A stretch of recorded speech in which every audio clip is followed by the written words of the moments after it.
నమస్కారం VNR news వార్తలకు స్వాగతం. నా పేరు కృష్ణకుమార్. వార్తల్లో ముందుగా హెడ్లైన్స్.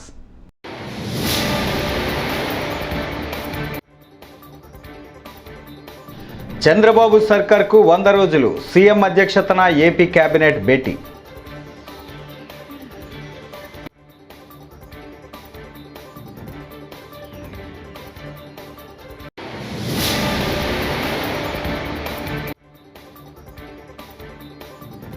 వరదలు వస్తాయని తెలిసినా ప్రజలను చంద్రబాబు సర్కార్ అప్రమత్తం చేయలేదు. మాజీ ఎమ్మెల్యే మల్లాది విష్ణు.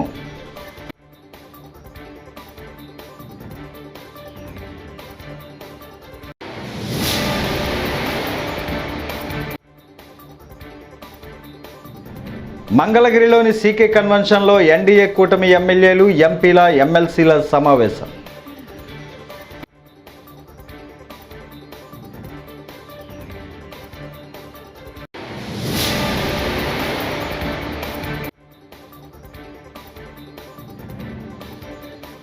వాస్తవాలు మాట్లాడితే ఉగ్రవాది అంటారా? కాంగ్రెస్ నేత షర్మిల.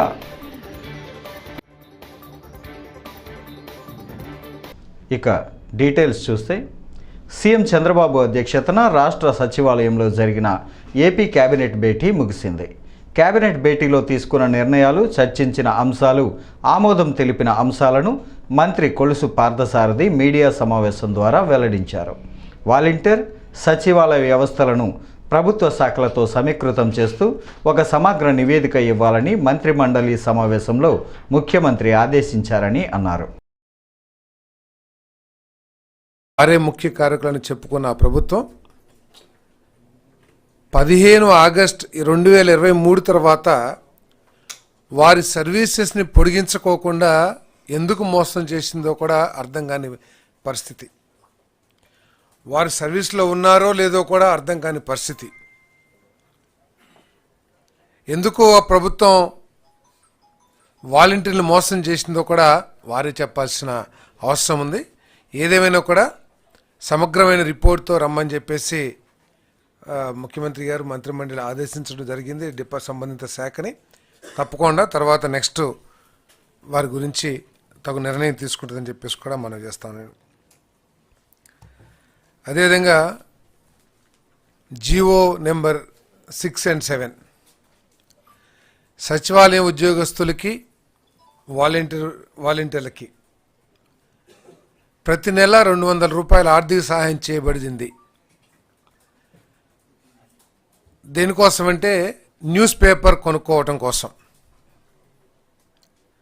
న్యూస్ పేపర్ కొనుక్కోవటం కోసం 200 రూపాయలు ప్రతి ఒక్కరికి కూడా ఆర్థిక సాయం చేయడం జరిగింది. ఆ జీవోని ఈరోజు విత్డ్రా చేసుకోవడం కూడా జరిగిందని చెప్పేసి మనం చేస్తాం. ఎందుకంటే సోషల్ మీడియా ద్వారా ఏ వార్తకైనా సరే యాక్సెస్ ప్రతి ఒక్కరికి కూడా ఉంటుంది. ప్రత్యేకంగా వీళ్ళంతా ఉద్యోగస్తులు కాబట్టి అది పెద్ద సమస్య కాదు. సోషల్ మీడియాలో అన్ని పేపర్లు అందుబాటులో ఉంటున్నాయి, అన్ని వార్తలు అందుబాటులో ఉంటున్నాయి. అంతేకాకుండా ఇక్కడ సంవత్సరానికి 102 కోట్ల రూపాయలు ఖర్చు చేయడం జరిగింది. ఈ 102 కోట్ల ద్వారా మాకున్న సమాచారం ఏంటంటే కేవలం ఒకే ఒక పత్రికని కొనడం జరిగిందని చెప్పేసి చెబుతా ఉన్నారు. ఏ విధంగా ఇటువంటి ఉత్తర్వులు ఇచ్చారు, ఈ 102 కోట్లు ఏ పత్రికకి లబ్ధి చేకూరింది, ఉద్దేశపూర్వకంగా జరిగిందా లేకపోతే ఏ విధంగా జరిగింది? ఎందుకంటే మాకున్న సమాచారం ఏ ఇతర పత్రికను కూడా ఈ సచివాలయ ఉద్యోగస్తులు కానీ ఈ వాలంటీర్లు కానీ కొన్నట్లు ఎక్కడ సమాచారం లేదు.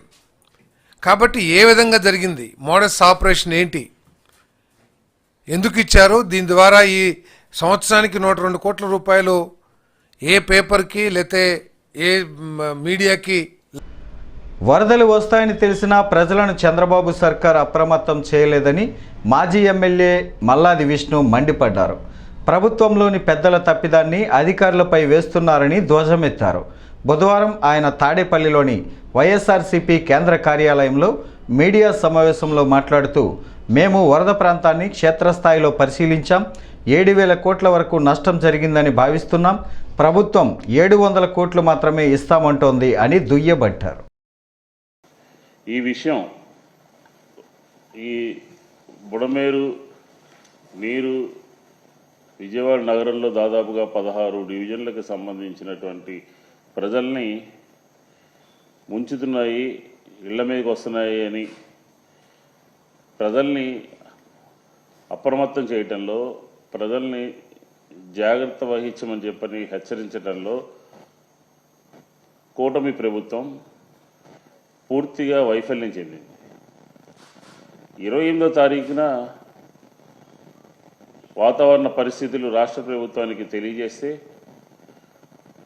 1, 2 తారీఖుల్లో వచ్చేటటువంటి ఈ వరదల్ని ముందుగా అధికార యంత్రాంగం కానీ లేకపోతే 3 రాజకీయ పార్టీలు కానీ ఎక్కడ కూడా ప్రజల్ని ఆ బారిన పడకుండా కాపాడలేకపోయాయి. మొట్టమొదటిగా బొడమేరు విజయవాడ నగరంలో ప్రజలందరినీ ముంచేసిన తర్వాత, ఆ ప్రాంతాన్ని ముంచిన తర్వాత రాష్ట్ర ప్రభుత్వం నుంచి చంద్రబాబు నాయుడు గారు విజయవాడ వచ్చి చూసినప్పుడు మాట్లాడినటువంటి మాట ఏంటంటే, ఇది అధికారుల వైఫల్యము, అధికారుల తప్పిదము అని చెప్పి మాట్లాడారు. ఈ మానవ తప్పిదానికి, ప్రభుత్వంలో ఉన్నటువంటి పెద్దల తప్పిదాన్ని దాన్ని అధికారుల మీదకి నెట్టేసి దాదాపుగా విజయవాడ నగరంతో పాటు పైనున్నటువంటి బుడమేరు పరివాహక ప్రాంతం అంతా కూడా రైతాంగం నష్టపోయింది. విజయవాడ నగరంలో దాదాపుగా కాలనీలు 16 డివిజన్లు సమూలంగా అన్ని ఇళ్ళు కూడా గ్రౌండ్ ఫ్లోరు, ఫస్ట్ ఫ్లోరు, ఆ కాలనీలు అన్నీ కూడా నీటల్లో మునిగిపోతే నిన్న ముఖ్యమంత్రి గారు ప్రకటించినటువంటి ప్యాకేజీ రాష్ట్రానికి రమరమి 700 కోట్ల రూపాయల ప్యాకేజీ ప్రకటించారు. వైఎస్ఆర్ కాంగ్రెస్ పార్టీ క్షేత్రస్థాయిలో మంగళగిరిలోని సీకే కన్వెన్షన్లో ఎన్డీఏ కూటమి ఎమ్మెల్యేలు, ఎంపీలు, ఎమ్మెల్సీల సమావేశం జరిగింది. ఈ సమావేశానికి ముఖ్యమంత్రి Chandrababu, deputy CM Pawan Kalyan, MP Purandeswari, వారి మంత్రులు, ఎమ్మెల్యేలు హాజరయ్యారు. 100 రోజులు ఎన్డీఏ కూటమి యొక్క పాలన ప్రారంభించుకున్నటువంటి సందర్భంలో మరి ఈ సమావేశం ఏర్పాటు చేసుకుందాం. దయచేసి మంత్రులు, పార్లమెంట్ సభ్యులు, శాసన మండలి సభ్యులు, ఎమ్మెల్యేస్ వారికి కేటాయించినటువంటి సీట్లలో ఆసీనులు కావాల్సిందిగా కోరుచున్నాం. మరొక 2 నిమిషాల్లో మనం ఈ మీటింగ్ ని ప్రారంభించకపోతున్నాం అని చెప్పి ప్రతి ఒక్కరు కూడా తెలియజేస్తున్నాం.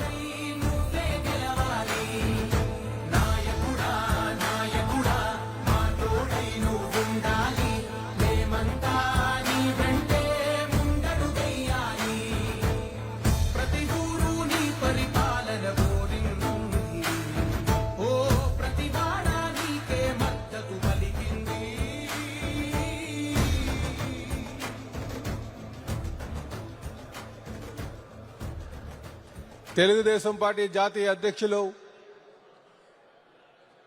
రాష్ట్ర ముఖ్యమంత్రి గారైనటువంటి శ్రీ నారా చంద్రబాబు నాయుడు గారికి స్వాగతం చెప్తూ, అలాగే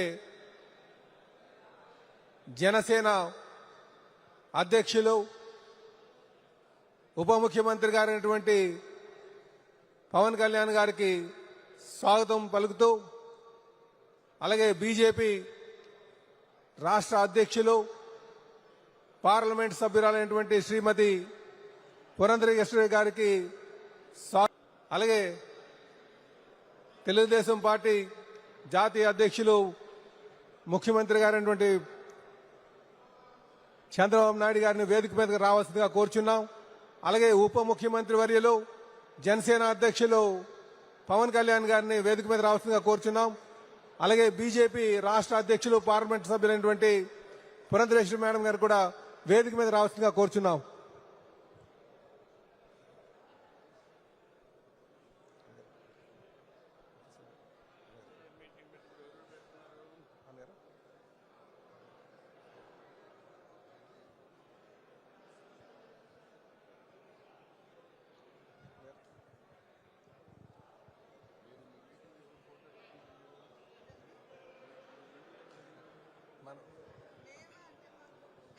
మనకేమైనా ఫోటో దండ వేయడానికి అంటే ఎన్టీ రామారావు గారు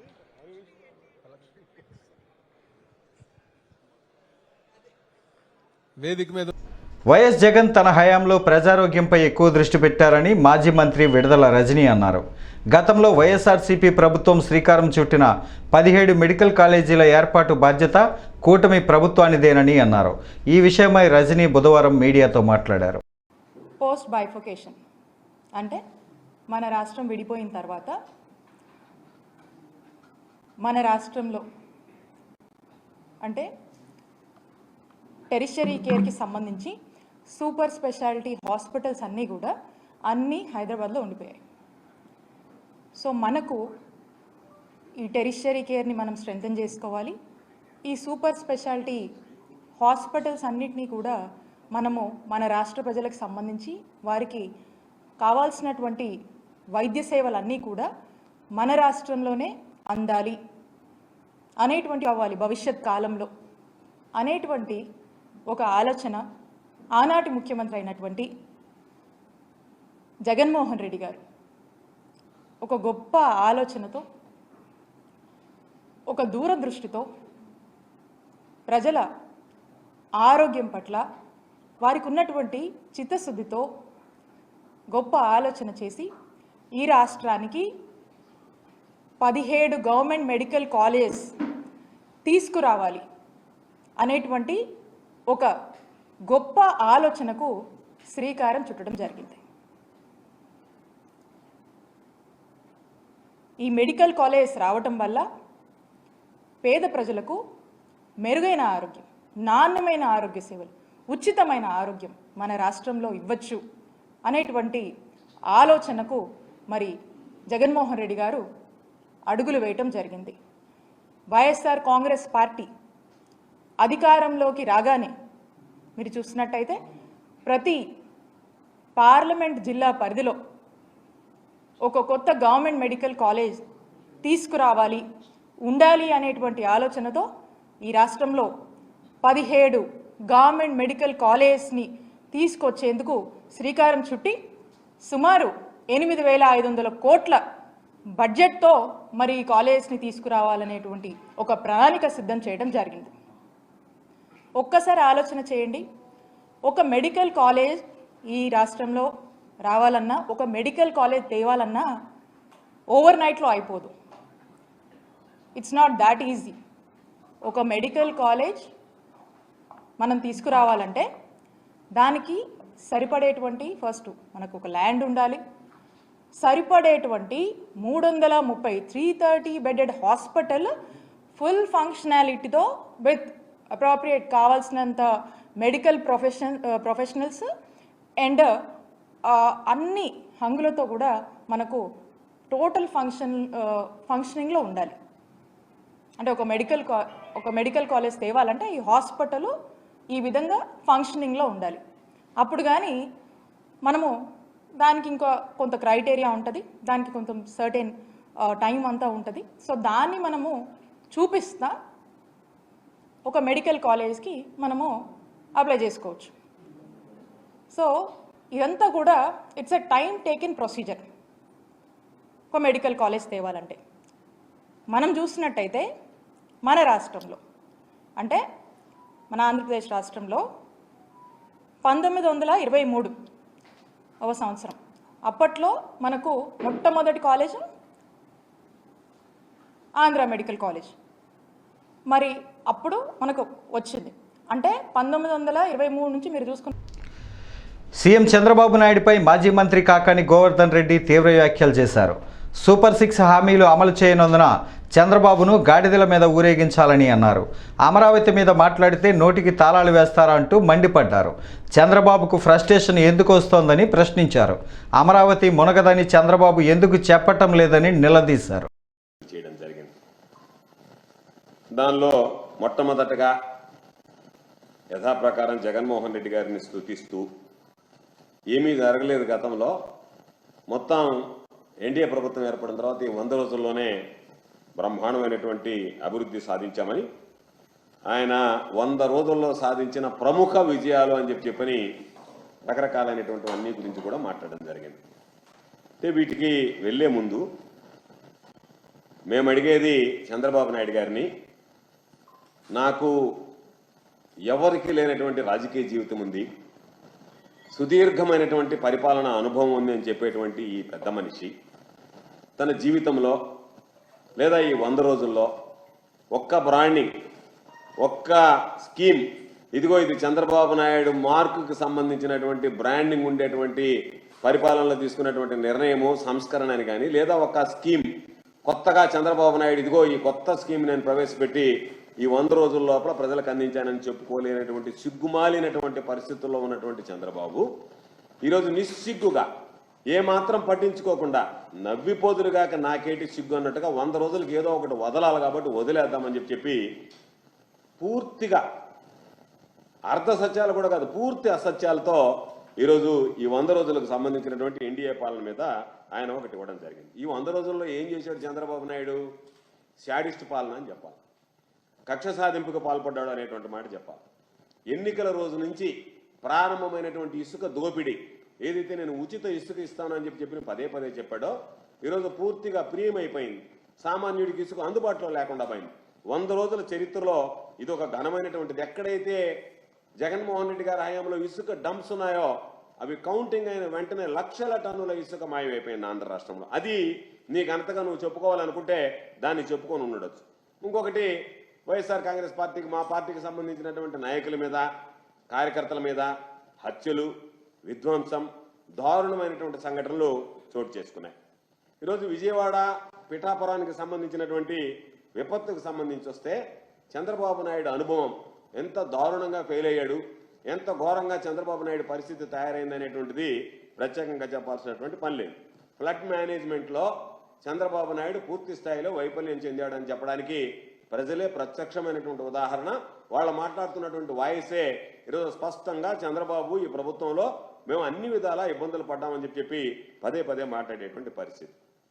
3,50,000 మంది విజయవాడకు సంబంధించి వరద తాకిడికి ఇబ్బంది పడితే సహాయ కార్యక్రమాలు ఎంత దారుణంగా చంద్రబాబు నాయుడు చేపట్టాడనేటువంటిది మనం చూసాం. ఎక్కడో దగ్గర రోజుకు ఒక కాన్వాయ్లో వెళ్ళడం, గంటల కొద్ది సమీక్షలు, సమావేశాలతో కాలయాపన చేయడం, ఏదో చేస్తున్నాననేటువంటి భ్రమ ఇతర ప్రాంతాలకు కల్పించడం తప్ప వాస్తవానికి ఎక్కడైతే వరద ప్రభావిత ప్రాంతాలు ఉన్నాయో అక్కడ ఎవరైతే ప్రజలు ఇబ్బందులు పడ్డారో వాళ్ళ గురించి పట్టించుకున్నటువంటి దాఖలాలు లేవు. జనం పాపం అన్నం లేక, నీళ్లు లేక, వాళ్ళని పాపం ఎక్కడైనా సురక్షితమైనటువంటి ప్రాంతాలకు తరలించేందుకు బోట్ సౌకర్యం కూడా లేక ఎన్ని రకాలైనటువంటి ఇబ్బందులు పడ్డాడో, నరక యాతన అనుభవించారు చంద్రబాబు పుణ్యమా అని చెప్పి పాపం అక్కడ ఉన్నటువంటి. డాక్టర్ బిఆర్ అంబేద్కర్ యొక్క పాట వేసినందుకు దళిత యువకులపై దాడి చేశారని పెడన మండలం చెన్నూరు పాత హరిజనవాడకు చెందిన మహిళలు తీవ్ర ఆవేదనను వ్యక్తం చేశారు. బుధవారం వారు మీడియాతో మాట్లాడుతూ పాత హరిజనవాడకు చెందిన యువకులు గణేష్ నిమజ్జనం సందర్భంగా అంబేద్కర్ పాట వేస్తే కొత్తపేటకు చెందిన కుర్రోళ్లు దాడి చేశారని తెలిపారు. రాత్రంతా ఇక్కడే ఉండి నిరసన తెలిపినా అధికారులు పట్టించుకోలేదని, మాకు న్యాయం చేయాలని వారు కోరారు. మాది పెడనమండలం చెన్నూరు గ్రామం అండి. మేము పాత అర్జునవాడ గణేష్ నగర్ కింద పిల్లలు సంబరాలు చేసుకుంటూ ఊరేగింపుతో వెళ్తున్నారండి. వెళ్తుంటే కొత్తపేటలో కుర్రోళ్ళు మా వాళ్ళ మీద దాడి చేసి డీజే బాక్స్ సౌండ్ సిస్టమ్ పగలబెట్టేశారండి. అసలు ఎప్పుడు చూసినా సరే ఇది 3వసారి అక్కడికి వెళ్తామే వీళ్ళ మీద దాడి జరుగుతుంది. సరే ఎప్పటికప్పటికే పెద్దవాళ్ళు వచ్చి సరి చేస్తున్నారు. అయిపోయింది. రాత్రి అయితే ఎన్ని గంటలు కూర్చున్నా ఒక్క అధికారి కూడా వచ్చి ఇది తప్పు అని ఒప్పుకోలేదండి. తెల్లవారులు ఆడవాళ్ళు మొత్తం మాలిపల్లి మొత్తం 200 మంది పిల్లలు తల్లులు మొత్తం దోమల్లో అసలు అక్కడే కూర్చున్నారు. దోమలు కుట్టించుకుంటా ఎట్లా అక్కడే కూర్చున్నారు. తెల్లారే వరకు కూడా 6 గంటల వరకు అక్కడే కూర్చున్నారండి. అప్పుడు కూడా ఒక పెద్ద మనిషి కూడా, ఒక అధికారి కూడా వచ్చి ఏం జరిగిందని అడగలేదు. ఇంటికి వచ్చిన సార్ మేము కేసు ఫైల్ చేసిన తర్వాత ఇప్పుడు వచ్చి రాజీకి రండి ఏం జరిగిందని తెల్లారు వచ్చారండి. ఆ వత్తమే రాత్రి ఏమయ్యారండి అధికారులు, ఓట్లు వచ్చారు అధికారులు ఏమయ్యారండి. చిన్న పిల్లలు కానీ కూడా మొత్తం అందరూ మాలిపల్లి మొత్తం కూడు నీళ్ళు లేకుండా ఇక్కడే పడి ఉన్నారు. రాత్రి 11 గంటల నుంచి ఇక్కడే పడి ఉన్నారు. అక్కడి నుంచి వచ్చి ఇక్కడ కూర్చుని ఉన్నామండి. మా పరిస్థితి ఏంటి? మాకు ఎప్పటికప్పుడు ఇట్లా దాడి చేస్తాం, చెప్పండి, మాకు న్యాయం చేయాలండి. మేము ఏం చేయలేదండి. మా వాళ్ళు అంబేద్కర్ పాట వేసుకున్నారు. ఆ పాట దేనికి వేయాలంటే మా అంబేద్కర్ పాట వేసుకున్నది మాత్రం మా మీద దాడి చేస్తారండి. ఇది తప్పండి. కేవలం అంబేద్కర్ పాట అయితేనే మా మీద దాడులకు వస్తున్నారండి. అంబేద్కర్ పాట మేము వేసుకోకూడదా? మాకు ఆ అధికారం లేదు. వాళ్ళు పాటలు వేసుకుంటుందండి. మీరు మంచిళ్ళకి రండి, మిమ్మల్ని కొడతామంటున్నారంటండి. మేము ఇప్పుడు దేనికైనా అట్టే వెళ్ళాలి. మా పిల్లల పరిస్థితి ఏంటి, మా పరిస్థితి ఏంటి, మా పరిస్థితి అది ఏంటో చెప్పండి. న్యాయం చేయాలి. మాకు అందరం వచ్చారు, మాకేం న్యాయం చేయట్లేదు అసలు. చెప్పండి, మాకు న్యాయం జరగాలి. ఏ అధికారి కూడా మాకు చేయలేదండి. కులం పేరు పెట్టి తిట్టారు మమ్మల్ని. రోడ్ల మీద దేనికి వేయాలి మీ పాటలు అంటే? అంబేద్కర్ పాటలు వేసుకోకూడదండి. అంటే మేము ఓట్లు వేసాకైతే వాళ్ళకి కావాలి కానీ మేము పాటలు వేసుకోకూడదా? చెప్పండి. సౌండ్ సిస్టమ్ అంతా పాల్గొట్టేశారు. కుర్రోళ్ళ మీద దాడి చేశారు. 10th క్లాస్ వరకు కూడా మా స్కూల్కి వెళ్ళాలి. ఆడపిల్లలు మా పరిస్థితి ఏంటి? కాంగ్రెస్ పార్టీ అగ్రనేత రాహుల్ గాంధీ పెద్ద టెర్రరిస్ట్ అంటూ బీజేపీ, శివసేన, షిండే పార్టీలకు చెందిన నేతలు చేసిన వ్యాఖ్యలపై ఏపీసీసీ అధ్యక్షురాలు షర్మిల మండిపడ్డారు. వీరి వ్యాఖ్యలకు నిరసనగా విజయవాడలో కాంగ్రెస్ పార్టీ ధర్నా నిర్వహించింది. ఈ కార్యక్రమంలో షర్మిల, మస్తాన్ వలీ, జేడీ శీలం, కొలనకొండ శివాజీ తదితరులు పాల్గొన్నారు. మోడీ కేడీ, మోడీ కిలాడి అంటూ ఈ సందర్భంగా వీరు నినాదాలు చేశారు. అరెస్ట్ చేయాలి, అరెస్ట్ చేయాలి, అరెస్ట్ చేయాలి, వదలాలి, వదలాలి. జై జై కాంగ్రెస్, జై జై కాంగ్రెస్. వదలాలి, వదలాలి, నశించాలి, నశించాలి, నశించాలి. Down down down down down down down down down down. Congress party నాయకుడిని పట్టుకొని బీజేపీ పార్టీ వాళ్ళు చేస్తున్న వ్యాఖ్యలైతేనేమి, టెర్రరిస్ట్ అని కానీ, రాహుల్ గాంధీ గారిని చంపేయాలి అని కానీ ఇలాంటి వ్యాఖ్యలు చేస్తున్నా కూడా బీజేపీ పార్టీకి చెందిన నాయకులు, మోడీ గారైనా అమిత్ షా గారైనా పెదవి విప్పడం లేదు. అంటే ఏమనుకోవాలి? వారి ప్రోత్సాహంతోనే ఇదంతా జరుగుతుంది అని మేము అనుకుంటున్నాం. బీజేపీ పార్టీ నాయకులు సమాధానం చెప్పాలి. అంతేకాదు, ఇలాంటి ద్వేషపూరిత మాటలు మాట్లాడుతున్న వారిపై కఠిన చర్యలు తప్పనిసరి. కాబట్టి కోర్టు కూడా ఇది సుమోటో కింద తీసుకొని వారి మీద కఠిన చర్యలు తీసుకోవాలని కాంగ్రెస్ పార్టీ డిమాండ్ చేస్తుంది. అసలు ఏది తీవ్రవాదం అని అడుగుతున్నాం, ఎవరు తీవ్రవాదులు అని అడుగుతున్నాం. మన దేశంలో 90% జనాభా బీసీలు, ఎస్సీలు, ఎస్టీలు, అట్టడుగున ఉన్న ఈ వర్గాలైతే అభివృద్ధిలో వారికి వాటా లేదు అనడం తీవ్రవాదమా? అందరికీ సమాన హక్కులు, సమాన అవకాశాలు కలగాలి అన్ని వర్గాల వారికి అని అడగడం తీవ్రవాదమా? కాస్ట్ సెన్సస్ జరగాలి అని అడగడం తీవ్రవాదమా? కేవలం 10% మంది చేతుల్లో దేశానికి సంబంధించిన టాప్ 200 కంపెనీలు, వ్యాపారాలు ఉన్నాయని దేశ ప్రజలలో అవగాహన పెంచడం తీవ్రవాదమా? ఏది తీవ్రవాదమో బీజేపీ పార్టీ సమాధానం చెప్పాలి. నిజానికి స్వాతంత్రం తెచ్చిన పార్టీ కాంగ్రెస్ పార్టీ కాదా? ఎన్నో త్యాగాలు చేసిన పార్టీ కాంగ్రెస్ పార్టీ కాదా? ఈ రోజే కాదు, ఏ నాటి నుంచో అన్ని కులాలను, అన్ని మతాలను సమానంగా చూస్తున్న పార్టీ కాంగ్రెస్ పార్టీ. అధికారంలో ఉన్నప్పుడు వారి అభివృద్ధి కోసం కృషి చేసిన పార్టీ కాంగ్రెస్ పార్టీ. ఇప్పటికీ కూడా ప్రతిపక్షంలో ఉండి కూడా వారి హక్కుల కోసమే కొట్లాడుతున్న పార్టీ కాంగ్రెస్ పార్టీ.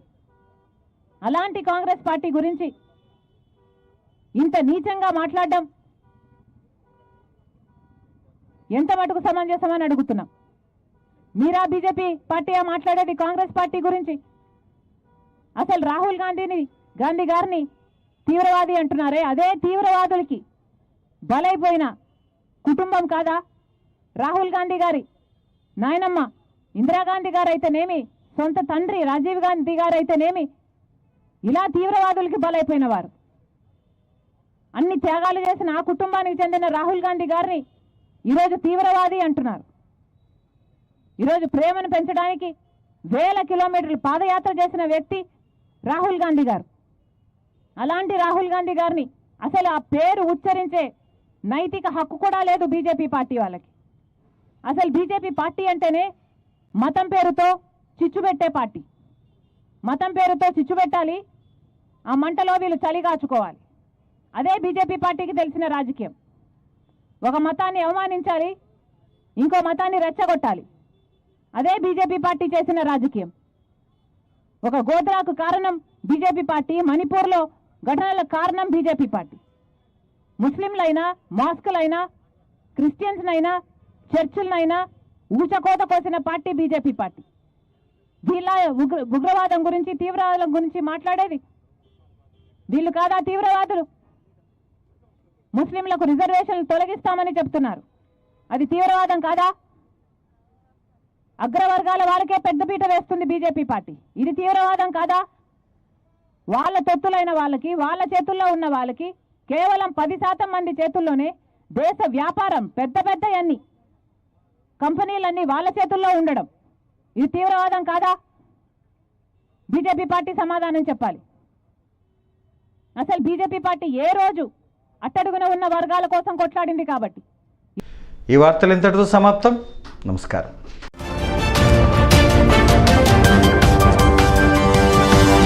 Audio